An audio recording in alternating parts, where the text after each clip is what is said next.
ప్రస్తుతం మన ముందు ఎల్బీ స్టేడియం ఎక్కడైతే సీఎం రేవంత్ రెడ్డి ప్రమాణ స్వీకారం చేయబోతున్నారు ఆ మెయిన్ స్టేజ్ దగ్గర ఉన్నాం. సో అన్ని అరేంజ్మెంట్స్ అన్ని పూర్తయిపోయాయి. మనం చూడొచ్చు ఫ్లవర్ డెకరేషన్ కావచ్చు, విఐపీస్ కూర్చునేటువంటి టోటల్లీ ఆ చైర్స్ ని మనం క్లియర్ గా చూడొచ్చు. క్లీనింగ్ ప్రాసెస్ అంటే కంప్లీట్ గా క్లీన్ చేసేసి ఎవ్రీథింగ్ స్టేజ్ ని సిద్ధం చేస్తున్న పరిస్థితి కనిపిస్తోంది. అన్ని డిపార్ట్మెంట్స్ కూడా సమన్వయంతో పనిచేస్తున్న పరిస్థితి కూడా కనిపిస్తోంది. సో ఏఐసిసికి సంబంధించిన పెద్దలు చాలా మంది ఇన్వైటీస్ ఉన్నారు. మెయిన్ స్టేజ్ దగ్గర ఉన్నటువంటి పరిస్థితి ఇది. కంప్లీట్ గా ఫ్లవర్ డెకరేషన్ అనేది అయిపోయింది ఆల్రెడీ. ఇది మెయిన్ స్టేజ్. సో ఇక్కడ నుంచే ప్రమాణ స్వీకారం చేయబోతున్నారు. సత్యమేవ జయతే అని ఎక్కడైతే కనిపిస్తోందో సో ఇక్కడ నుంచే సీఎం రేవంత్ రెడ్డి తన ప్రమాణ స్వీకారాన్ని చేయబోతున్నారు. ఆ మెయిన్ స్టేజ్ దగ్గరే మనం ఉన్నాం. అన్ని అరేంజ్మెంట్స్ అన్ని కూడా పూర్తయిపోయాయి. సో ఇక్కడ గవర్నర్ అండ్ ఇక్కడ సీఎం నిల్చొని ప్రమాణ స్వీకారం అయితే చేయబోతున్నారు. సో కంప్లీట్గా స్టేజ్ని అయితే మొత్తం సిద్ధం చేసేసారు. ఒక్కసారి పైనకి వెళ్ళే ప్రయత్నం చేద్దాం. ఆ స్క్రీన్ కానీ లేకపోతే అరేంజ్మెంట్స్ కానీ అన్నీ కూడా పూర్తయిపోయాయి. ఆ చైర్స్కి సంబంధించిన ఏర్పాట్లన్నీ కూడా పూర్తయిపోయాయి. ఇక్కడ మనం చూడొచ్చు పెద్ద స్క్రీన్స్ పెట్టారు. ఒక 3 పెద్ద స్క్రీన్స్ పెట్టారు. ఆ 3 పెద్ద స్క్రీన్లలో కంప్లీట్లీ డిస్ప్లే కూడా ఉంది. మనం చూడొచ్చు యనుమల రేవంత్ రెడ్డి గారు మరియు మంత్రివర్గ ప్రమాణ స్వీకార మహోత్సవం అనేది మనము క్లియర్గా చూడొచ్చు. ఆ స్టేజ్ పైన ఈ చైర్స్ అన్ని కూడా చూడొచ్చు. కంప్లీట్లీ 3 బ్లాక్స్ లాగా అరేంజ్ చేశారు. సో ఈ 3 బ్లాక్స్లలో కూడా కంప్లీట్లీ ఇది మెయిన్ బ్లాక్. అంటే ఏఐసిసికి సంబంధించిన పెద్దలు రాహుల్ గాంధీ, ప్రియాంక గాంధీ అండ్ సోనియా గాంధీ కూర్చునేటువంటి ప్లేస్ ఇది. అండ్ మంత్రివర్గంలో ఎవరైతే ప్రమాణం చేయబోతున్నారో వాళ్ళు అటువైపు కూర్చోబోతున్నారు. సో ఒక 3 బ్లాక్స్ లాగా ఆ చైర్ కలర్స్ కూడా మనం చూడొచ్చు, డిఫరెన్షియేట్ చేశారు కాబట్టి. అండ్ ఈ చైర్లు ఏవైతే ఉన్నాయో ఇవి 2 కూడా మెయిన్ చైర్స్ మనం చూడొచ్చు క్లియర్గా. ఈ చైర్లోనే ఒక చైర్లో ఒక చైర్లో గవర్నర్ అండ్ ఇంకో చైర్లో సీఎం రేవంత్ రెడ్డి కూర్చొని ఇక్కడ నుంచే ప్రమాణ స్వీకారం చేయబోతున్నారు. సో క్లియర్గా మనం చూడొచ్చు కంప్లీట్లీ ఏర్పాట్లన్నీ కూడా పూర్తయిపోయాయి.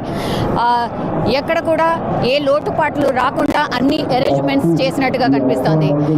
ఇది ఛాంబర్. ఇక్కడ నుంచే ప్రమాణం చేయబోతున్నారు.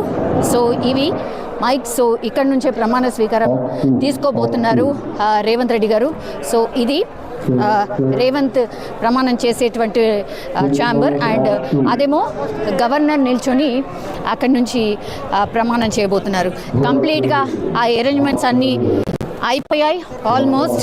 సో 3 బ్లాక్స్లలో ఐఎన్పిఆర్కి సంబంధించిన వాళ్ళందరూ కూడా అండ్ ఆల్ డిపార్ట్మెంట్స్ కూడా ప్రస్తుతం ఫినిషింగ్ పని చేస్తూ ఉన్నారు. కాబట్టి కంప్లీట్గా ఆ అరేంజ్మెంట్స్ని మనం క్లియర్ కట్గా చూడొచ్చు. ఇది మెయిన్ స్టేజ్. ఇక్కడ నుంచే అందరూ పెద్దలు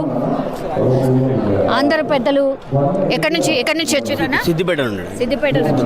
సిద్దిపేట హరీష్ అన్న కాన్స్టిట్యున్సీ నుంచి. మీరు కూడా పోవాలనుకుంటున్నారా, చూడాలనుకుంటున్నారా లోపల ఎట్లుంది అనేది? కాంగ్రెస్ పార్టీ అంటేనే ప్రజల పార్టీ, ప్రజల ప్రభుత్వం, ప్రజల కోసం చేసేది. అది ఇప్పుడు ప్రజాభవన్గా మారుతుంది అని చెప్పి రేవంత్ రెడ్డి గారు చెప్పారు. ఖచ్చితంగా ప్రజాభవన్గా మారుతుంది అది.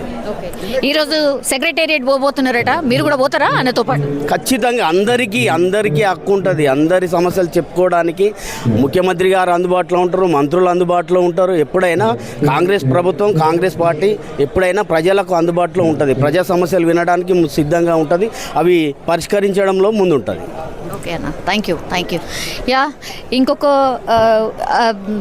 ఉన్నారు ఎవరైతే చాలామంది ప్రమాణ స్వీకారానికి వచ్చిండ్రో వాళ్ళందరూ కూడా డిఫరెంట్ ప్లేస్ నుంచి వచ్చారు. ఎక్కడి నుంచి వచ్చారు తమ్మి? మేము జనగామ చేర్యాల మండలం. నా పేరు Rakesh Krishna, state youth Congress spokes person. అక్కడ మరి బీఆర్ఎస్ పార్టీని గెలిపించుకున్నారుగా? వాస్తవానికి అక్కడ ఒక దుర్మార్గుడు కేసీఆర్ ఒక షాడ పల్లా రాజశేఖరరెడ్డి మద్యాన్ని, మాంసాన్ని, మనీని వెదజల్లి మా ప్రజల యొక్క మైండ్ను మొత్తం డైవర్ట్ చేసి పైసలతో ఓట్లు కొని గెలిచిండు తప్ప అది ఒక నైతిక విజయం అనేది కాదు. కొమ్మూరు ప్రతాప్ రెడ్డిది అక్కడ నైతిక విజయము. ఎందుకంటే స్థానికుడు కాబట్టి ప్రతాప్ రెడ్డికే ఓట్లు వేద్దామని చెప్పి అందరూ ఫిక్స్ అయినప్పటికీ పల్లా రాజశేఖరరెడ్డి అంటాడు ఓటుకు 3,000 రూపాయలు 4,000 రూపాయలు ఇవ్వడం వల్ల మనం అక్కడ ఉన్నటువంటి ప్రజలు ఎక్కడ ఓటు వేయాలనేటువంటి నిర్ణయం తీసుకోలేకపోయింది కాబట్టి అక్కడ ఓడిపోయాం తప్ప అక్కడ నైతిక విజయం 100% స్థానికుడు మా ప్రతాప్ రెడ్డి గారిది అని చెప్తున్నాం. ఇవాళ ఇప్పుడు ఎగ్జాక్ట్లీ మీరు ప్రమాణ స్వీకారం ఎక్కడ ఎక్కడి నుంచి అయితే జరుగుతుందో ఆ ప్లేస్ లో ఉన్నారు. ఎట్లా అనిపిస్తుంది తమ్మి? చాలా ఎగ్జైటింగ్ అనిపిస్తుంది. గడిచినటువంటి 7.5 ఏళ్ల కాలం మా కాంగ్రెస్ పార్టీ సర్కారును తీసుకురావాలని చెప్పి రాత్రింబవళ్ళు కష్టపడ్డాము. ఎన్నోసార్లు జైలు జీవితాలు గడిపినాము, పోలీసుల చేత దెబ్బలు పడ్డాము. మా రక్తాన్ని కాంగ్రెస్ పార్టీ అధికారం రావడం కోసం దారబోయడం జరిగింది. ఇప్పుడు చాలా సంతోషంగా ఉన్నది. ఎందుకంటే ప్రజలు ఏ విధంగానైతే కాంగ్రెస్ పార్టీ మీద, యనమల రేవంత్ రెడ్డి గారి మీద పూర్తి నమ్మకంతో, విశ్వాసంతో ప్రభుత్వాన్ని ఏర్పాటు కోసం ప్రభుత్వం మీద ఏ విధంగా అయితే కోటి ఆశలతో ప్రభుత్వాన్ని ఏర్పాటు చేయడం కోసం నిర్ణయం తీసుకున్నారో 100% ప్రజలు, విద్యార్థులు, నిరుద్యోగులు, మేధావులు, కార్మికులు, కర్షకుల యొక్క నిర్ణయానికి అనుగుణంగా మా ప్రభుత్వం పనిచేయబోతుంది.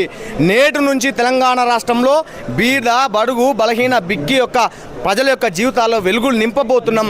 ముఖ్యమంత్రిగా రేవంత్ రెడ్డి గారు ప్రమాణ స్వీకారం చేస్తుందంటే ఇవాళ మా జీవితంలో ఇది ఒక కొత్త రోజు. ఇలాంటి రోజును మళ్ళీ మేము చూడలేమన్నటువంటి మాకు సందర్భం, సందేహం అంటే అలాంటి ఆలోచన కలుగుతూ అవుతుంది. 100% ముఖ్యమంత్రిగా రేవంత్ రెడ్డి అన్న ఆ తొలి సంతకము 6 గ్యారంటీ స్కీమ్ల మీద, దానితో పాటు రైతు రుణమాఫీ మీద, రైతులకు 24 గంటల ఉచిత కరెంటు మీద చేయబోతున్న మాట కూడా ఈ సందర్భంగా తెలియజేస్తూ, ప్రజలారా మీరంతా కడుపు నిండా తినండి, కడుపు నిండా కన్ను నిండా నిద్రపోండి. మన ప్రభుత్వం వచ్చింది, ఇది ప్రజల ప్రభుత్వము, ఇది ప్రజల సర్కారు కాబట్టి మీకు ఇందులో ఏం సందేహం అవసరం లేదు. ఈ దొంగలు మళ్ళీ ఏదైనా ఒకటి మీకు లేనిపోయి సందేహాలు సృష్టిస్తే మాత్రం వీటిని పట్టుకోకండి అని చెప్పి కూడా సందర్భంగా ఈ వేదిక నుంచి తెలియజేస్తా ఉన్నాం. అది చాలా మంది సంతోషాన్ని వ్యక్తం చేస్తున్నారు.